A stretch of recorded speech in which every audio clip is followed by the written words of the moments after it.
ਵਾਹਿਗੁਰੂ ਜੀ ਕਾ ਖਾਲਸਾ ਵਾਹਿਗੁਰੂ ਜੀ ਕੀ ਫਤਿਹ। ਗੁਰੂ ਰੂਪ ਗੁਰੂ ਖਾਲਸਾ ਸਾਧ ਸੰਗਤ ਜੀ, ਆਓ ਹੁਣ ਸ੍ਰੀ ਸੁਖਮਨੀ ਸਾਹਿਬ ਜੀ ਦੀ ਤੀਜੀ ਅਸ਼ਟਪਦੀ ਦੀ 7ਵੀਂ ਪੌੜੀ ਤੋਂ ਵਿਆਖਿਆ ਦੀ ਆਰੰਭਤਾ ਕਰੀਏ। ਸਤਿਗੁਰੂ ਜੀ ਮਹਾਰਾਜ ਫਰਮਾਉਂਦੇ ਹਨ, ਨਿਰਧਨ ਕਉ ਧਨ ਤੇਰੋ ਨਾਉ। ਮਹਾਰਾਜ ਬਚਨ ਕਰਦੇ ਹਨ, ਹੇ ਵਾਹਿਗੁਰੂ, ਜਿਹੜਾ ਇਸ ਦੁਨੀਆ ਦੇ ਉੱਤੇ ਨਿਰਧਨ ਹੈ, ਜਿਸ ਦੇ ਕੋਲ ਧਨ ਨਹੀਂ, ਪੈਸਾ ਨਹੀਂ ਹੈ, ਜੇ ਵਾਹਿਗੁਰੂ ਜੀ ਉਹਦੇ ਕੋਲ ਨਾਮ ਹੈ ਨਾ, ਜੋ ਪਰਮਾਤਮਾ ਆਪ ਜੀ ਦਾ ਸਿਮਰਨ ਕਰਦਾ, ਭਗਤੀ ਕਰਦਾ ਹੈ, ਤੇ ਮਹਾਰਾਜ ਉਹਦੇ ਲਈ ਤੇਰਾ ਨਾਮ ਹੀ ਸਭ ਤੋਂ ਵੱਡਾ ਧਨ ਹੈ। ਕਿਉਂਕਿ ਕਬੀਰ ਜੀ ਦਾ ਬਚਨ ਹੈ, ਕਹੋ ਕਬੀਰ ਨਿਰਧਨ ਹੈ ਸੋਈ, ਜਾ ਕੇ ਹਿਰਦੈ ਨਾਮ ਨਾ ਹੋਈ। ਇਸ ਦੁਨੀਆ ਦੇ ਉੱਤੇ ਕਬੀਰ ਜੀ ਕਹਿੰਦੇ, ਸਾਡੀ ਨਜ਼ਰ ਦੇ ਵਿੱਚ ਤਾਂ ਉਹ ਬੰਦਾ ਨਿਰਧਨ ਹੈ, ਉਹ ਕੰਗਾਲ ਹੈ ਜਿਹਦੇ ਕੋਲ ਪਰਮਾਤਮਾ ਦੇ ਨਾਮ ਦਾ ਧਨ ਨਹੀਂ। ਜਿਹਦੇ ਕੋਲ ਵਾਹਿਗੁਰੂ ਦਾ ਨਾਮ ਦਾ ਧਨ ਹੈ, ਉਹ ਭਾਵਾਂ ਦੁਨਿਆਵੀ ਧਨ ਵੱਲੋਂ ਨਿਰਧਨ ਹੀ ਹੋਵੇ, ਉਹਦੇ ਕੋਲ ਦੁਨਿਆਵੀ ਰੂਪ ਦੇ ਵਿੱਚ ਪੈਸਾ ਨਾ ਹੋਵੇ, ਪਰ ਫਿਰ ਵੀ ਉਹਦੇ ਕੋਲ ਅਸਲੀ ਧਨ ਹੈ। ਜਿਹੜਾ ਧਨ ਮਹਾਰਾਜ ਦੇ ਬਚਨ ਹਨ ਨਾ, ਨਿਹਚਲ ਏਕੋ ਨਾਮ ਧਨ ਹੋਰ ਧਨ ਆਵੈ ਜਾਈ, ਇਹੋ ਹਰ ਧਨ ਜੀਐ ਸੇਤੀ ਰਵ ਰਹਿਆ ਜੀਏ ਨਾਲੇ ਜਾਈ। ਇਹ ਜਿਹੜਾ ਪਰਲੋਕ ਨੂੰ ਨਾਲ ਜਾਣ ਵਾਲਾ ਧਨ, ਉਹ ਧਨ ਨਾਮ ਹੈ। ਉਹ ਉਹਦੇ ਕੋਲ ਜੇ ਹੈ ਨਾ, ਉਹ ਦੁਨੀਆ ਦਾ ਸਭ ਤੋਂ ਵੱਡਾ ਧਨਵਾਨ ਹੀ ਹੈ। ਆਪਾਂ ਇੱਕ ਬਚਨ ਪੜ੍ਹਦੇ ਹਨ, ਅੱਗੇ ਆਊਗਾ 23ਵੀਂ ਅਸ਼ਟਪਦੀ ਦੇ ਵਿੱਚ। ਉਹ ਕਹਿੰਦੇ ਹਨ ਨਾ, ਉਹ ਧਨਵੰਤ ਕੁਲਵੰਤ ਪਤਵੰਤ ਜੀਵਨ ਮੁਕਤ ਜਿਸ ਹਿਰਦੈ ਭਗਵੰਤ। ਜਿਹਦੇ ਅੰਦਰ ਵਾਹਿਗੁਰੂ ਦਾ ਨਾਮ ਹੈ, ਉਹ ਧਨਵਾਨ ਹੈ, ਉਹੀ ਅਸਲੀ ਇੱਜ਼ਤ ਵਾਲਾ ਹੈ, ਉਹੀ ਆਪਣੀ ਉੱਚੀ ਕੁਲ ਵਾਲਾ ਹੈ। ਇਸ ਕਰਕੇ ਮਹਾਰਾਜ ਨੇ ਨਿਰਧਨ ਨੂੰ, ਹੇ ਵਾਹਿਗੁਰੂ ਤੇਰਾ ਨਾਮ ਹੀ ਧਨ ਹੈ। ਨਿਥਾਵੇ ਕਉ ਨਾਉ ਤੇਰਾ ਥਾਉ। ਹੇ ਵਾਹਿਗੁਰੂ, ਜਿਹੜਾ ਨਿਥਾਵਾ ਹੈ, ਜਿਹਨੂੰ ਕੋਈ ਥਾਂ ਨਹੀਂ ਮਿਲਦੀ, ਕੋਈ ਆਸਰਾ ਨਹੀਂ ਮਿਲਦਾ, ਉਹਨੂੰ ਤੇਰਾ ਨਾਮ ਹੀ ਆਸਰਾ ਦੇਣ ਵਾਲਾ ਹੈ। ਉਹਦੇ ਲਈ ਤੇਰਾ ਨਾਮ ਹੀ ਥਾਨ ਹੈ, ਤੇਰਾ ਨਾਮ ਹੀ ਉਸ ਨੂੰ ਪਰਲੋਕ ਦੇ ਵਿੱਚ ਮਹਾਰਾਜ ਥਾਂ ਦੇਣ ਵਾਲਾ ਹੈ। ਲੋਕ ਪਰਲੋਕ ਸੁਖੀ ਕਰਨ ਵਾਲਾ ਤੇਰਾ ਨਾਮ ਹੀ ਹੈ। ਨਿਥਾਵੇ ਨੂੰ ਤੇਰਾ ਨਾਮ ਹੀ ਥਾਂ ਬਖਸ਼ਣ ਵਾਲਾ ਹੈ।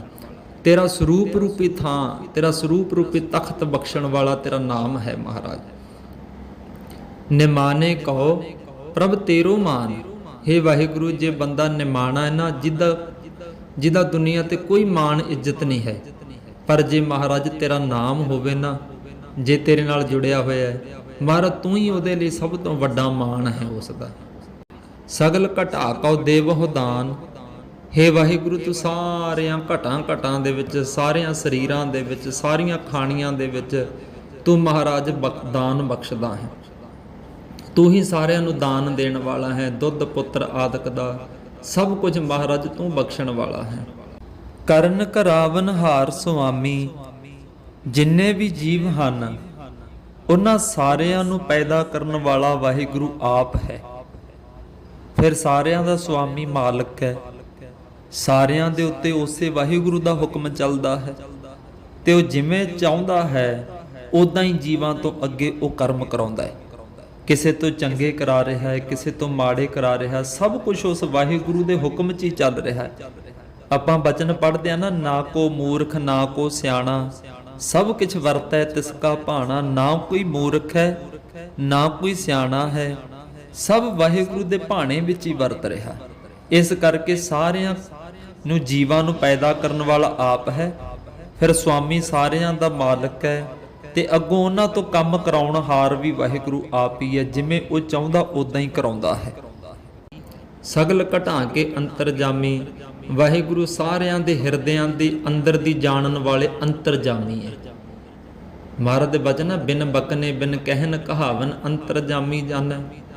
ਉਹਨੂੰ ਕੁਝ ਕਹਿਣ ਦੀ ਲੋੜ ਨਹੀਂ ਪੈਂਦੀ, ਉਹ ਬਿਨਾਂ ਕਹੇ ਤੋਂ ਹੀ, ਜਦੋਂ ਅਸੀਂ ਘਰ ਤੋਂ ਚੱਲਦੇ ਆ ਨਾ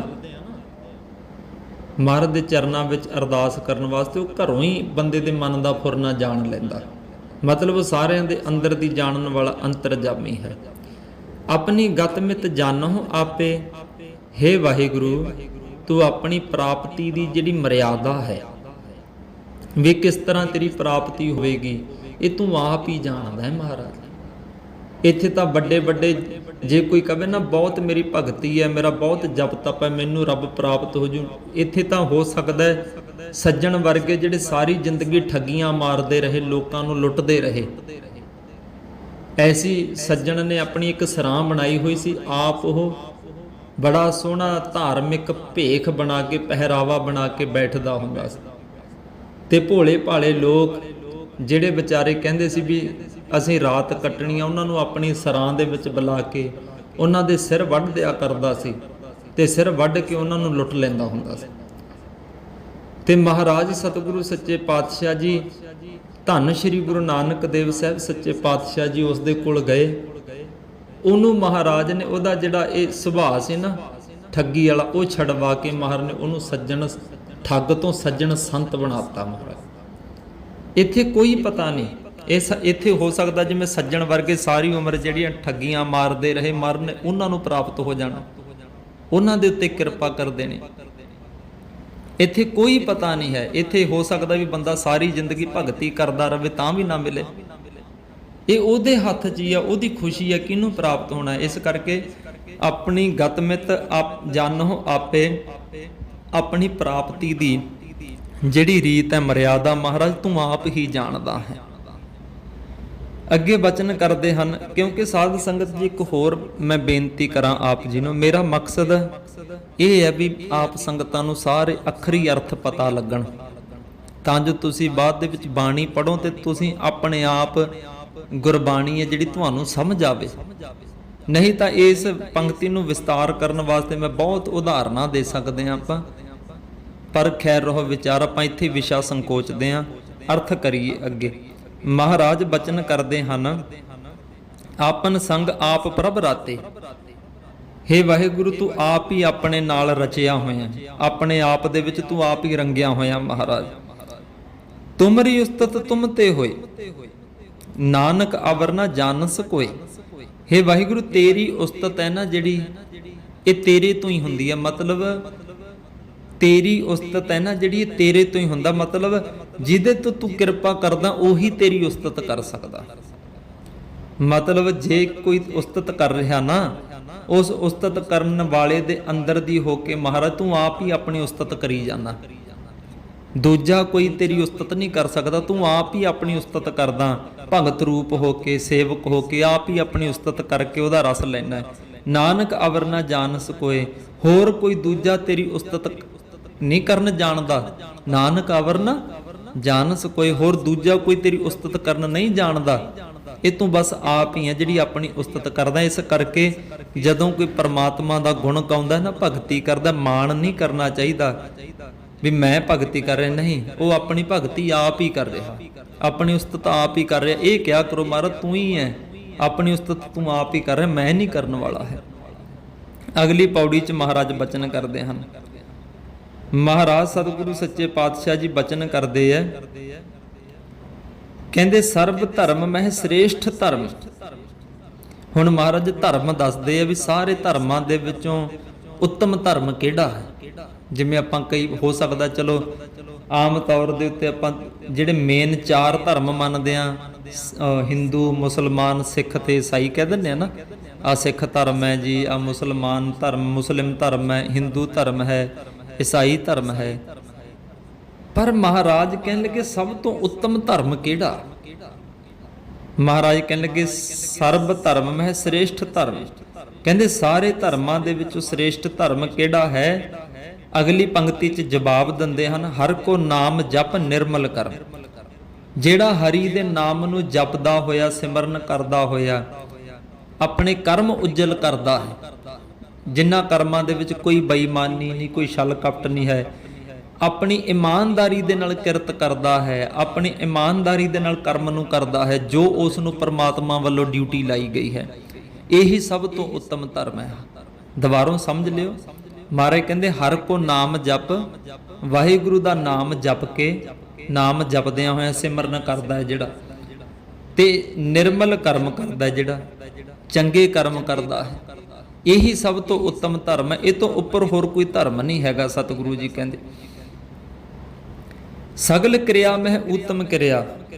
ਦੁਨੀਆ ਦੇ ਉੱਤੇ ਹੋਰ ਅਨੇਕਾਂ ਪ੍ਰਕਾਰ ਦੀਆਂ ਕਿਰਿਆ ਨੇ। ਕੋਈ ਕਿਰਿਆ ਕਰਦਾ, ਕੋਈ ਕਿਰਿਆ ਕਰ ਰਿਹਾ, ਕੋਈ ਜਾਪ ਕਰ ਰਿਹਾ, ਕੋਈ ਤਾਪ ਕਰ ਰਿਹਾ, ਕੋਈ ਕੁਛ ਕਰ ਰਿਹਾ। ਕਹਿੰਦੇ ਸਗਲ ਕਿਰਿਆ ਮਹਿ ਉੱਤਮ ਕਿਰਿਆ। ਸਾਰੀਆਂ ਕਿਰਿਆ ਦੇ ਵਿੱਚੋਂ ਸਭ ਤੋਂ ਉੱਤਮ ਕਿਰਿਆ ਕਿਹੜੀ ਹੈ? ਸਾਧ ਸੰਗਤ ਦੁਰਮਤ ਮਲ ਹਿਰਿਆ। ਜਿਹੜਾ ਸਾਧ ਸੰਗਤ ਦੇ ਵਿੱਚ ਬੈਠਣਾ ਨਾ ਤੇ ਕੀਰਤਨ ਕਥਾ ਸੁਣਦਿਆਂ ਹੋਇਆਂ ਜਿਹੜੀ ਆਪਣੀ ਮਾੜੀ ਮੱਤ ਦੀ ਮੈਲ ਧੋਣੀ ਹੈ ਨਾ, ਸਾਧ ਸੰਗਤ ਵਿੱਚ ਬੈਠ ਕੇ ਕੀਰਤਨ ਕਰਦਿਆਂ, ਕੀਰਤਨ ਸੁਣਦਿਆਂ, ਜਿਹੜਾ ਮਹਾਰਾਜ ਦਾ ਨਾਮ ਜਪਦਿਆਂ ਸੁਣਦਿਆਂ ਜਿਹੜੀ ਆਪਣੇ ਅੰਦਰੋਂ ਮਾੜੀ ਮੈਲ ਹੈ ਨਾ, ਜਿਹੜੀ ਦੁਰਮਤ ਦੀ ਖੋਟੀ ਮੈਲ ਹੈ, ਇਹ ਜਿਹੜੀ ਧੋਣੀ ਹੈ ਨਾ, ਇਹੀ ਸਭ ਤੋਂ ਉੱਤਮ ਕਿਰਿਆ, ਇਹ ਸਭ ਤੋਂ ਉੱਤਮ ਕੰਮ ਹੈ। ਸਗਲ ਉਦਮ ਮੈਂ ਉਦਮ ਭਲਾ। ਹੁਣ ਆਪਾਂ ਉਦਮ ਕਰਦੇ ਹਾਂ, ਕੋਈ ਕਿਸੇ ਚੀਜ਼ ਦਾ ਉਦਮ ਕਰਦਾ, ਕੋਈ ਪੈਸੇ ਕਮਾਉਣ ਦਾ ਉਦਮ ਕਰਦਾ, ਕੋਈ ਜ਼ਿਆਦਾਤਰ ਸਾਡਾ ਉਦਮ ਧਨ ਦੇ ਵਾਸਤੇ ਹੀ ਹੁੰਦਾ, ਉਦਾਂ ਸਾਡਾ ਉਦਮ ਨਹੀਂ ਹੁੰਦਾ ਕੋਈ। ਕਹਿੰਦੇ ਸਗਲ ਉਦਮ ਮੈਂ ਉਦਮ ਭਲਾ। ਸਾਰਿਆਂ ਉਦਮਾਂ ਦੇ ਵਿੱਚੋਂ ਜਿਹੜਾ ਸਭ ਤੋਂ ਉੱਤਮ ਉਦਮ ਹੈ, ਜਿਹੜੀ ਹਿੰਮਤ ਕਰਨੀ ਹੈ, ਕਿਹੜੀ? ਹਰ ਕਾ ਨਾਮ ਜਪੋ ਜੀ ਸਦਾ। ਜਿਹੜਾ ਸਦਾ ਹੀ ਪਰਮਾਤਮਾ ਦੇ ਨਾਮ ਨੂੰ ਜਪਣਾ ਹੈ, ਜਿਹੜਾ ਹਰ ਵਕਤ ਇਸੇ ਉਦਮ 'ਚ ਰਹਿਣਾ ਹੈ ਵੀ ਮੈਂ ਕਿਵੇਂ ਵਾਹਿਗੁਰੂ ਦਾ ਨਾਮ ਜਪਾਂ, ਮੈਂ ਕਿਵੇਂ ਵਾਹਿਗੁਰੂ ਦੇ ਨਾਮ ਵਾਸਤੇ ਸਮਾਂ ਕੱਢਾਂ। ਇਹ ਜਿਹੜਾ ਉਦਮ ਕਰਨਾ ਨਾ, ਜਾਂ ਅੰਮ੍ਰਿਤ ਵੇਲੇ ਉੱਠ ਕੇ ਹਿੰਮਤ ਕਰਕੇ ਜਿਹੜਾ ਇਸ਼ਨਾਨ ਕਰਕੇ ਬੈਠਣਾ, ਭਜਨ ਕਰਨਾ, ਸਿਮਰਨ ਕਰਨਾ, ਇਹੀ ਉਦਮ ਸਭ ਤੋਂ ਵਧੀਆ ਉਦਮ ਹੈ, ਸਭ ਤੋਂ ਉੱਤਮ ਉਪਰਾਲਾ ਹੈ। ਜਿਹੜਾ ਹਰ ਕਾ ਨਾਮ ਜਪੋ ਜੀ ਸਦਾ, ਵਾਹਿਗੁਰੂ ਦਾ ਨਾਮ ਸਦਾ ਹੀ ਜਪਣਾ ਕਰੋ ਜੀ, ਇਹੀ ਉਦਮ ਸਭ ਤੋਂ ਉੱਤਮ ਉਦਮ ਹੈ। ਸਗਲ ਬਾਣੀ ਮੈਂ ਅੰਮ੍ਰਿਤ ਬਾਣੀ। ਮਾਰ ਕਹਿੰਦੇ ਸਾਰੀਆਂ ਬਾਣੀਆਂ ਦੇ ਵਿੱਚੋਂ ਉਹੀ ਅੰਮ੍ਰਿਤਮਈ ਬਾਣੀ ਹੈ। ਹਰ ਕੋ ਜਸ ਸੁਨ ਰਸਨ ਬਖਾਨੀ। ਜਿਹੜਾ ਹਰੀ ਦਾ ਨਾਮ ਕੰਨਾਂ ਦੇ ਨਾਲ ਸੁਣਨਾ ਤੇ ਆਪਣੀ ਰਸਨਾ ਦੇ ਨਾਲ ਜਿਹੜਾ ਮਹਾਰਾਜ ਦਾ ਨਾਮ ਬੋਲਣਾ, ਮਹਾਰਾਜ ਦੀ ਬੰਦਗੀ ਕਰਨੀ ਹੈ, ਮਹਾਰਾਜ ਦੀ ਉਸਤਤ ਕਰਨੀ ਹੈ, ਇਹੀ ਸਭ ਤੋਂ ਉੱਤਮ ਬਾਣੀ ਹੈ। ਇਹੀ ਬਚਨ ਸਭ ਤੋਂ ਉੱਤਮ ਨੇ, ਮਹਾਰਾਜ ਕਹਿਣ ਲੱਗੇ। ਵੈਸੇ ਬਾਣੀ ਦਾ ਮਤਲਬ ਹੁੰਦਾ ਬੋਲਣਾ। ਆਪਾਂ ਕਹਿੰਦੇ ਨਾ ਬੋਲ ਬਾਣੀ, ਉਹਦੀ ਇਦਾਂ ਹੈ ਬੋਲ ਬਾਣੀ। ਬਾਣੀ ਦਾ ਮਤਲਬ ਬੋਲਣਾ ਜਿਹੜਾ ਹੁੰਦਾ, ਉਹ ਸਭ ਤੋਂ ਉੱਤਮ ਇਹੀ ਬੋਲ ਨੇ, ਇਹੀ ਸਭ ਤੋਂ ਉੱਤਮ ਬਾਣੀ ਹੈ। ਜਿਹੜਾ ਮਹਾਰਾਜ ਦਾ ਜਸ ਸੁਣਨਾ ਤੇ ਆਪਣੀ ਰਸਨਾ ਦੇ ਨਾਲ ਜਸ ਕਹਿਣਾ, ਇਹੀ ਬਾਣੀ ਸਭ ਤੋਂ ਉੱਤਮ ਹੈ। ਸਗਲ ਥਾਨ ਤੇ ਉਹ ਉੱਤਮ ਥਾਨ। ਸਾਰਿਆਂ ਥਾਵਾਂ ਤੋਂ ਉਹ ਥਾਮ ਸਭ ਤੋਂ ਉੱਤਮ ਹੈ। ਸਾਰਿਆਂ ਥਾਵਾਂ ਦੇ ਵਿੱਚੋਂ ਉਹ ਥਾਂ ਸਭ ਤੋਂ ਉੱਤਮ ਹੈ। ਕਿਹੜਾ ਥਾਂ? ਨਾਨਕ ਜਿਹ ਘਟ ਵਸੈ ਹਰ ਨਾਮ। ਇੱਥੇ ਮਹਾਰਾਜ ਨੇ ਅੰਦਰ ਦੀ ਗੱਲ ਕੀਤੀ ਹੈ। ਕਹਿੰਦੇ ਸਾਰਿਆਂ ਥਾਵਾਂ ਤੋਂ ਉਹ ਸਭ ਤੋਂ ਉੱਤਮ ਹਿਰਦੇ ਰੂਪੀ ਥਾਂ ਹੈ। ਮਤਲਬ ਉਹ ਹਿਰਦਾ ਸਭ ਤੋਂ ਚੰਗਾ ਹੈ, ਉਹ ਮਨ ਸਭ ਤੋਂ ਚੰਗਾ ਹੈ, ਉਹ ਅੰਦਰ ਸਭ ਤੋਂ ਚੰਗਾ ਹੈ। ਨਾਨਕ ਜਿਹ ਘਟ ਵਸੈ ਹਰ ਨਾਮ। ਜਿਸ ਘਟ ਹਿਰਦੇ ਦੇ ਵਿੱਚ ਵਾਹਿਗੁਰੂ ਦਾ ਨਾਮ ਵਸਦਾ ਹੈ, ਜਿਸ ਹਿਰਦੇ ਵਿੱਚ ਪਰਮਾਤਮਾ ਦੇ ਨਾਮ ਨੇ ਜਗ੍ਹਾ ਬਣਾ ਲਈ, ਜਿਸ ਹਿਰਦੇ ਵਿੱਚ ਪਰਮਾਤਮਾ ਦਾ ਨਾਮ ਟਿਕ ਗਿਆ, ਉਹ ਹਿਰਦਾ ਸਭ ਤੋਂ ਉੱਤਮ ਹੈ, ਉਹ ਜਗ੍ਹਾ ਸਭ ਤੋਂ ਚੰਗੀ ਹੈ। ਇਸ ਤਰ੍ਹਾਂ ਇਹ ਦੋ ਪੌੜੀਆਂ ਆਪ ਜੀ ਨੇ ਸਰਵਣ ਕੀਤੀਆਂ। ਕੱਲ ਨੂੰ ਹੁਣ ਚੌਥੀ ਪੌੜੀ ਹੈ ਜਿਹੜੀ ਉਹ ਆਰੰਭ ਕਰਾਂਗੇ। ਹੋਈਆਂ ਬੇਅੰਤ ਗਲਤੀਆਂ ਦੀ ਮਾਫੀ ਬਖਸ਼ਣੀ ਜੀ, ਮਾਫ ਕਰਨਾ। ਚੌਥੀ ਅਸ਼ਟਪਦੀ ਆਰੰਭ ਕਰਾਂਗੇ। ਵਾਹਿਗੁਰੂ ਜੀ ਕਾ ਖਾਲਸਾ, ਵਾਹਿਗੁਰੂ ਜੀ ਕੀ ਫਤਿਹ।